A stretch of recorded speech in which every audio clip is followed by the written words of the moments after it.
Greetings and welcome to this week's episode of Bronx Bombers. My name is Joe Rubenstein and it is Monday, April 15th, and the Yankees have lost 4 of their first 5 series, 3 at home against Orioles, Tigers, White Sox. Last time the Yankees lost their first 3 home series was 1982. Yes, I remember it well. Not a banner year. They finished 5th in the AL East that year, and the Bombers right now, you can talk injuries until you're blue in the face. Injuries, by the way, that have been sustained for the most part through normal baseball activities, like in the case of Stanton, swinging a bat. But there's plenty of healthy guys on this team, and quite frankly, they've been embarrassing themselves and depressing their fans with really lackluster performances on both sides of the ball. So, long story short, this team right now is about as much fun to look at as day-old roadkill. And, as far as I'm concerned, everyone, from the owner to the GM, to the coaches, to the training staff, to the players, needs to be held accountable, and they will be, at least on this podcast. You can follow us on Twitter, @BombersPodcast is the handle. You can also send us questions we'll try to answer in our mailbag segment here on the podcast. The next one of those will be May 1st. You can like us on Facebook, subscribe to our show on iTunes or Stitcher. We're on Spotify as well, and as always, you can send your comments and questions to us via Twitter or Facebook. Really, however you'd like to engage with us, we love engaging with you. We are joined this week on Bronx Bombers by our good friend EJ Fagan. Have not heard from him in a while. EJ hosts the awesome Bronx Beat podcast. Highly recommend it. EJ, it's great having you with us again. How you doing, man? Doing great. Thanks for having me back on. So obviously an unsightly rollout for this 2019 squad. But before we get to that, since we didn't get a chance to talk this winter, I'd love to get your take on the Yankees offseason, starting with 3 of the new acquisitions. I'll just list them one by one and just give me your response in as much or little detail as you'd like. And let's start with Gold Glover and former batting champion DJ LeMahieu, 2 years, $24 million. I'm glad they got him. It seemed like LeMahieu was their plan B, their backup infielder, and they overspent on a backup infielder, which was curious at the time, and had lots of theories about what does that mean for Miguel Andujar and all that. But it's great that they did because we needed one. We need a really good one, and I think he's really good. And I've been pretty happy so far. Okay, and righty reliever and Brooklyn native Adam Ottavino, 3 years, $27 million. Yeah, he's good. I mean, I'm still not convinced that he has the control to really be that elite relief pitcher that I hoped he was, and I think the Yankees certainly could have gotten elsewhere. But I think he's the best reliever they signed, and he looks pretty good so far. Okay, and lefty starter James Paxton. That was actually a trade for Justice Sheffield, Eric Swanson, and an outfielder whose name I do not recall. Paxton now signed in New York through next season at $8.5 million annually. Yeah, I think he's really good. I was not a big Justice Sheffield believer, so he's got a lot of talent, but he's had terrible control. He's probably a relief pitcher long term, Justice Sheffield. And, a guy like Eric Swanson would be nice to have as like your 7th string starter at this point, but I don't think that's really necessary. We got an ace. Speaking of Paxton, I saw yesterday that Carlos Beltran, who's now a special advisor to Brian Cashman, pointed out to Paxton that he'd been tipping his pitches. Can you explain to me, EJ, how pitching coach Larry Rothschild still has a job after not only failing to notice this, but apparently failing to notice that Luis Severino was tipping his pitches for months last year? I never believe that. I mean, it seems like an excuse every time a pitcher is not pitching well, but it's not, a clear mechanical or injury issue that it's tipping his pitches. Yeah, I mean, I didn't believe it either, but then Severino kind of admitted it. I believe he believes it. I'm just not entirely sure that can explain what's going on with Severino. Like Paxton, for instance, hasn't had great control early in the season. And, maybe he's got bad control because whatever batters are fouling off pitches that they normally wouldn't foul off or something like that. But I'm always very skeptical of he's tipping his pitches as an excuse for poor performance. I think Severino wasn't great at the end of last season, so this is going to seem a little glib. But most of the time, I think this is just luck. That there's going to be variation in pitching performance by good pitchers, and occasionally good pitchers aren't going to pitch well, and there might not be a real explanation for it other than they're not pitching well. We don't really try to explain a 2 or 3 week poor streak of a hitter But, James Paxton comes out and has like a rough start or two, and we try to explain it. I mean, I don't know what's happening with Paxton or whether his struggles will continue, but with Severino, it was more than just one or two bad starts last year. He was really terrible for the entirety of the second half. And it turns out he might have a serious injury. Now, that serious injury, we don't really know when it started, but I'm a little suspicious that Severino wasn't a little bit injured last year, and therefore he wasn't able to throw with his usual, control and poise. That's a good point. Okay, back to the offseason. Wanted to get some of your thoughts on some of the re-signings. First of all, lefty starter Jay Happ, who's been terrible so far. So I've been thinking about this a lot. So Jay Happ is fine. Like I was happy that they re-signed him. It seemed like a good enough deal. It's a 2-year deal. You can't really go wrong with a 2-year deal. But they got the bargain pitcher, and it's clear that there was a cost to getting the bargain pitcher, right? The cost is that you don't get Patrick Corbin, who's off to a great start with Washington and would no doubt be the second best pitcher on this team at the moment.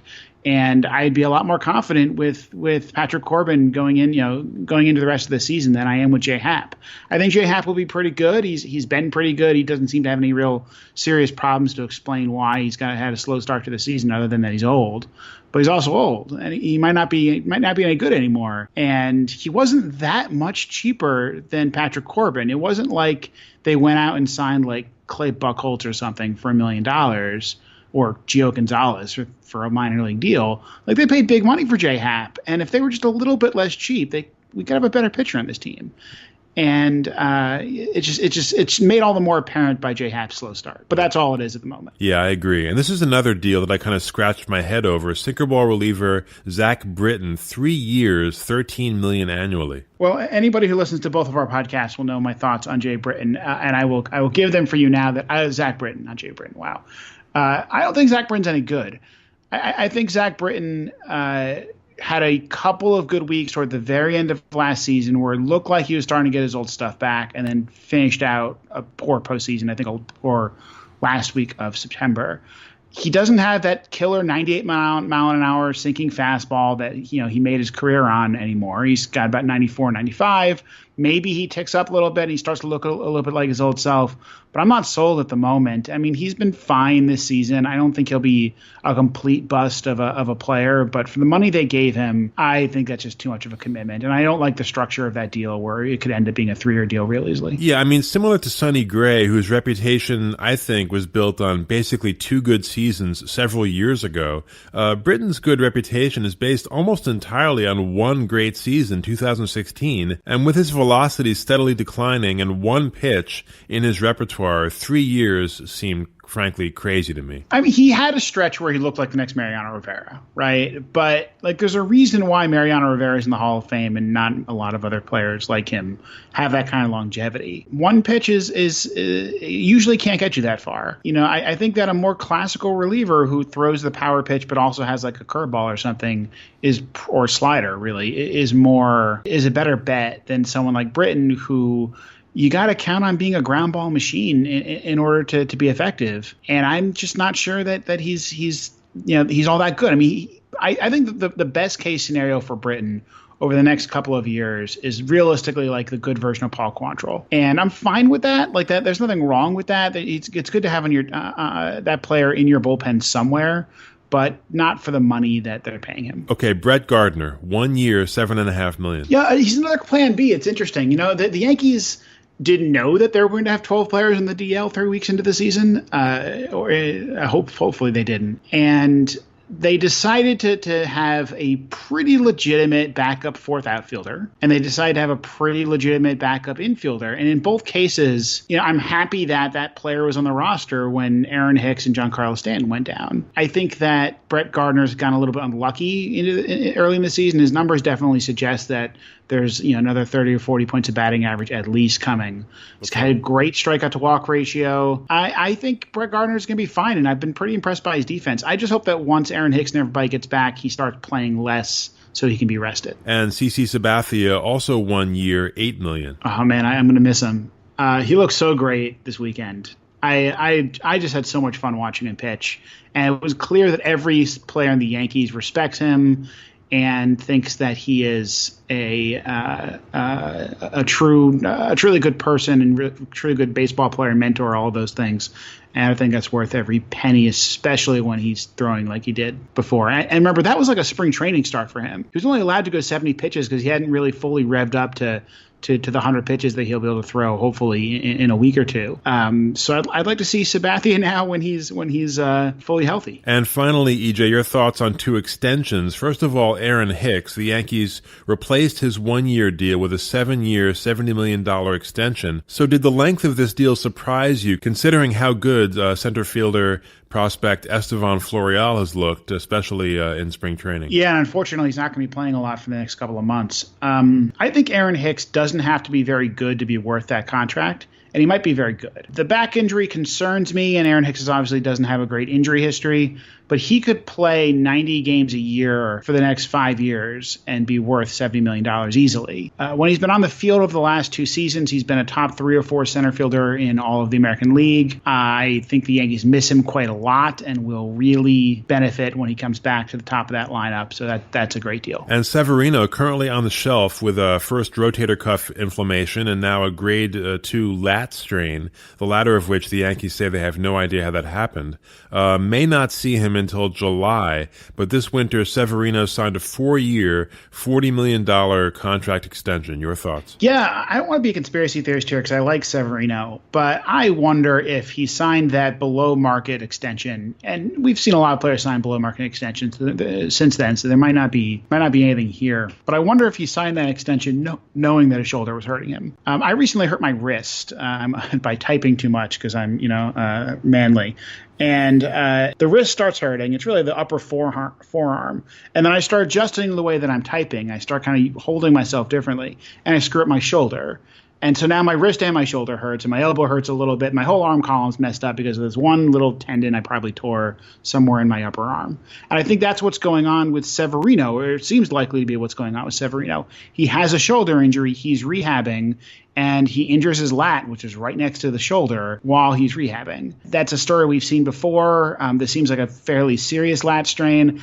I'm not sure what we're going to get from Severino anytime soon. And we have to remember that there's been like lingering issues or questions about Severino's long-term ability to throw as hard as he does as a starter for a long time now, since before Severino was good.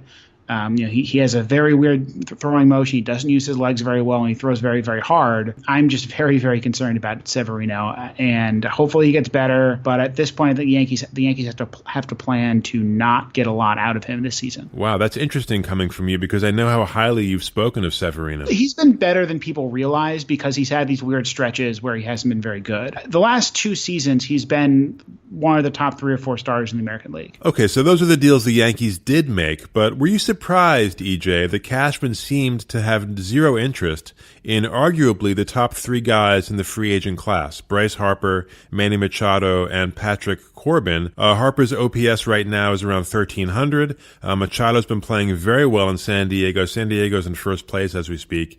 And Corbin leads the Nationals in WHIP and ERA, and not far behind Scherzer in strikeouts per 9. Your thoughts on Cashman expressing no apparent interest in any of those 3 guys? Well, we don't actually know if it's Cashman or if it's Steinbrenner or Steinbrenners, right? I suspect it's Steinbrenners who'd like to keep their money and not spend it on the product in the field. I'm not surprised by them not going after any individual one of those, right? I mean, you can make an argument against Machado. You got Andujar if you think Andujar is really good, et cetera. You can make an argument against Harper, right? The Yankees had outfield spots filled, and I like the idea of moving him to first base, but that didn't really seem to come up. You can make an argument against Patrick Corbin that you can trade some guys who you don't think are very good for James Paxton and basically get Patrick Corbin. But the problem is that all 3 of those, passing on each of those, each independently of the others, means that all of a sudden the Yankees have a lot of money to spend and nowhere to spend it. And we've seen so many players sign contract extensions over the last 2 months to remind us that nobody's hitting the free agent market anytime soon. Mike Trout is not going to be a free agent. Clayton Kershaw is not going to be a free agent. I'm trying to think of some of the other names in here. I mean, Mookie Betts might be a free agent, and maybe that's a place where you can park your money. But for the most part, there's no opportunity for the Yankees to go out there and spend the money that they can spend that they can spend more than any team in baseball and improve this roster. Like, players have to hit free agency for that to happen. And Machado and Harper might be the last 26-year-old, prime of their career, really great superstar free agents to get there anytime soon. Ronald Acuna is going to be 28 or 29 when he hits free agency. Ozzy Albies is going to be like 30 when he hits free agency. These players are not providing the opportunity to teams like the Yankees to sign them. So it's important that when they do, like when that opportunity comes up to bring a superstar talent to this team, you take it, even if it means, the player like Miguel Andujar you have to do something with, because Manny Machado is better than Miguel Andujar. I don't care how. I don't think Miguel Andujar is very good, and it's tragic what happened to him. And I don't wish injury on anybody, but before that happened, you're looking at Pacoda projections, you're looking at Zips projections of Andujar being a 1-win player, and you don't let a 1-win player stand in the way of Manny Machado for the next 10 years. And the worst part about this was how cheap Machado specifically, and really also Harper, signed for, right? Machado signed for 10 years, $300 million, which is not that much money in the grand scheme of things in baseball. If you count for inflation, that's the size of the Teixeira deal, and Machado's better than Teixeira. It's not that different from the Sabathia deal. It's way, way smaller than what A-Rod got. I mean, these guys are going for relative bargains, and the Yankees are allowing the San Diego Padres to outbid them. I don't understand it, and I think it's just pure greed on the Steinbrenner's part. That's really interesting. I wasn't looking at it so much from the greed angle. I grew up with George at the helm, and he always spent, what he needed and then some. I just assumed that Cashman was overvaluing the pieces on this team right now and just didn't think we needed any of those three guys. But you're saying this was a cost-cutting move based on profitability. Well, I mean, it would be a profitable enterprise if you could sign Machado and Harper, and I forget what the Yankees ran last year, but they'd still have, tens of millions of dollars in profit left over before you would sell more tickets, before you make the postseason, before all that kind of stuff happens. I don't think that the problem is not making a profit. I mean, George was willing in the mid-2000s to run a payroll so high compared to the rest of Major League Baseball that I think I saw projections the Yankees actually didn't make a profit some of those years. That's not what I'm asking for. In fact, I don't even think it's good for baseball for the Yankees to go out there and spend what they probably could spend, which is like, $300 million or more. And they could probably still make money on that because, I don't think it was good when the Yankees were twice as big as like the fifth largest team. But I don't think that as a Yankee fan and somebody who subscribes to the Yankees on MLB.com, who occasionally makes his way back to New York to go see games and pays a lot of money for all that, I don't think that it's okay to be the seventh largest payroll in baseball, or whatever they were last year and whatever they're projected to be this year. They spent a lot of money in the short term this offseason. So they signed guys like LeMahieu, like Gardner, right, to play backup roles for more than you normally would pay a bench player. But they didn't make a long-term commitment there. They signed LeMahieu for 2 years. They signed J. Happ for 2 years, right? Eventually you got like that money's going to come off the books. And maybe it's used to like extend Aaron Judge and Gleyber Torres and all that. Those extensions won't be all that inexpensive. I think we're looking at a long-term Yankee payroll that is in the top third of baseball, but I don't see any reason to believe that they're going to be spending, like the Dodgers or the Red Sox or their competitors. And I don't know about you, but it's not at all clear to me that with the methodology they've been using, that they've constructed a championship team. In fact, I have serious doubts. Yeah, I mean, I think it's a 100-win team. I think the Yankees had the second best team in the American League coming into this season. Now, they couldn't anticipate the injuries, and I think they actually did a pretty decent job preparing for a rash of injuries. But the Red Sox are also a 100-win team, and the Astros are a 100-win team.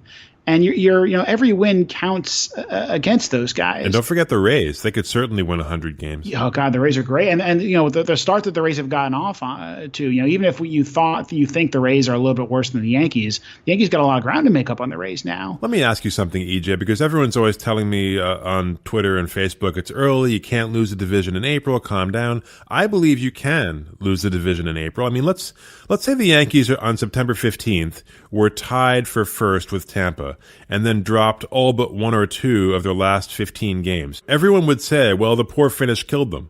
and nobody would contradict that. But the losses count the same whether they're in September or April. And it could very well be that this poor start could mean yet another season without a division championship. I mean, whether you lose in September or April, it's equally bad. Or, I mean, am I missing something here? I mean, the math is pretty simple, right? So if you think that the Yankees are a 100-win team and you think that the Rays are a 95-win team, which was probably about what I was expecting kind of going into the season, well, then for the rest of season, even if they play like the 95-win team and the 100-win team that they were supposed to be, the Yankees are 5.5 games back of the Rays, right? And so that means that, like at this point, every game that you're losing, you're giving the Rays that little bit of competitive advantage.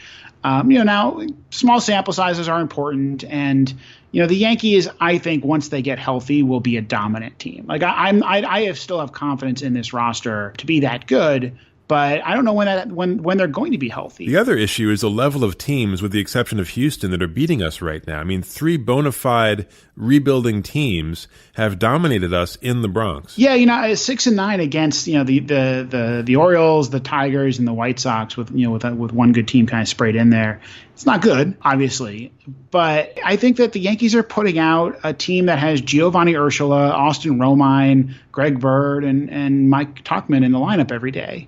And that's not good. Like, that team's not going to win a lot of games. That bottom half of that lineup looks a lot like the Baltimore Orioles, and you're really, really relying on Aaron Judge, Luke Voit, and Gleyber Torres to do a lot of the work for you, and DJ LeMahieu, I guess. And that team's not going to win a lot of games until they start getting players back. Yeah, well, the reality is, though, that we've had leads in these games. Our pitching has been unable to sustain those leads. It's almost like clockwork. When we score, we give it right back up in the next half inning. Yeah, Chad Green's not looking good. Oh, man. There were warning signs on Chad Green coming into this season. StatCast really didn't like Chad Green last season. They thought he got kind of lucky. And I didn't believe that, right? I saw those numbers and I said, I still think he's pretty good because he's got a low ERA and he's getting runners out, he's getting batters out, and StatCast can be wrong or has a small sample on him or whatever. But it's looking pretty prescient right now. Yeah, his strikeout totals are way down too. Yeah, I'm a little concerned about that bullpen. I'm less concerned about it though than I am about some of the starting pitchers who are struggling, right? I mean, specifically J-Hap. He's got that 8.76 ERA. J-Hap doesn't have to be that much worse than he was last year to be a bit of a disappointment. So if he has like a 4.5 ERA in the season, this rotation looks a lot worse. But let the team get healthy is my thought. Like small samples are small.